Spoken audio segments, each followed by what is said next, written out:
can you imagine how long it would take to extract all the data you need from websites manually? Probably too long to even start it. Well, that's when web scraping can help, and what better programming language than Python? Today, we'll show you how to scrape data from websites using Python's requests and Beautiful Soup libraries. We'll also explain the importance of using rotating proxies for successful web scraping, so stay with us till the end. Let's start from the beginning and explain what web scraping is. Simply put, it's a technique that lets you automatically extract massive amounts of data using bots, also known as scrapers or crawlers. This is how the entire internet becomes your database, and you can get any information you need on time. Now, the important part is to use a good programming language, and Python seems to stand out with its simplicity and versatile Beautiful Soup library.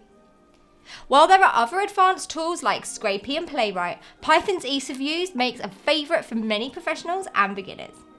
In this video, we'll show you how to scrape the contents of the Reddit r/programming subreddit using Python to discover the most talked about programming languages. Here's how to get started. Install Python on your device if you haven't already. Install the requests and Beautiful Soup libraries using the following commands. Create a Python file called scraper.py to store all the contents of your script. Now that you're all set, let's get into the actual scraping, which involves fetching and parsing HTML.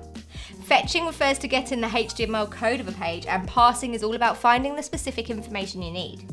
Since you'll need the HTML code of the r/programming subreddits page, use the request library to fetch it.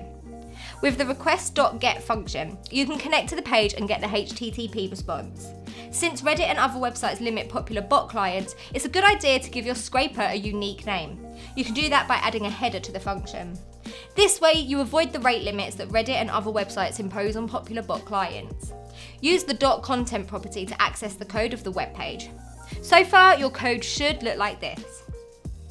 Now that you've fetched the HTML code of the page, it's time to find the titles inside it. The easiest way to do it is by using a parsing library like Beautiful Soup. Start by adding an important statement for Beautiful Soup at the top of the file.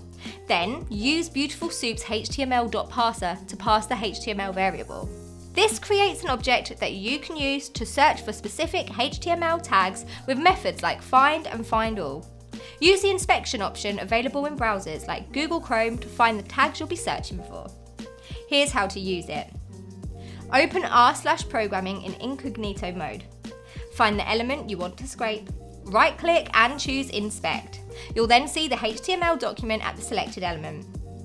Find the combination of HTML element tags and classes that identify the elements you need. Since we're scraping the old UI of Reddit, look for the class tag title for the p tag surrounding titles. To find paragraph tags with the title class, use the final all function with p and an extra title argument. To filter out unnecessary information from the paragraph tags and just get the title text, select the first anchor, A tag, and extract the text out of it. Use a list comprehension and the find and get text functions to do this. Finally, print out the results in the console. By now, your code should look like this. The script will print out the titles of the subreddit's first page. To scrape more than one page, whether on Reddit or any other website, you need to get the link to the next page. Load it, scrape it, and repeat the process. Now, the next page button in the old Reddit UI has a span element with a next button class. You can see it by inspecting the element. Select the button by adding span and next button arguments to soup.find and get the link by finding the anchor tag inside with .findA and accessing the contents of href. Scraping multiple changes requires making a few changes to your code. Start by importing the time library.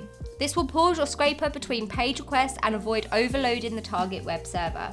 Then, initialize two variables at the beginning of the file post titles, which will hold all the titles your bot has scraped, and next page, which will hold the page it will scrape next. If you want to scrape 20 pages, create a for loop that will run 20 times. Finally, print all the titles in the console to confirm the script works. Here's the full script. Now that you have this dataset, you can search for the most frequently mentioned programming languages. To do this, create a counter dictionary with the programming languages you're interested in. Then use a loop and a list comprehension to split the titles into words and convert them to lowercase. At this point, you can iterate over words and counter entries, incrementing the count of a program language if it is mentioned. Finally, print out the results in the console. The script will give you results based on the Reddit post we're scraping. However, the values will change depending on the post at the time of scraping. However, none of this will matter if the target website flags your traffic and gives you a ban. Now, Python can't help you avoid detections, captures, and bans, but residential rotating proxies can. Not only do they make your requests appear as if they've come from different IPs or users, but they also rotate these IPs between requests. So, to ensure you scrape data successfully and ethically with Python, you should only consider ethical residential proxies from reputable providers. This way you can guarantee the protection of data privacy, prevent the mishandling of sensitive data, and maintain standards of fairness and transparency. IPRoyal's ethical proxy solutions support responsible data gathering. We offer rotating residential proxies obtained from genuine users and acquired through ethical and legal means.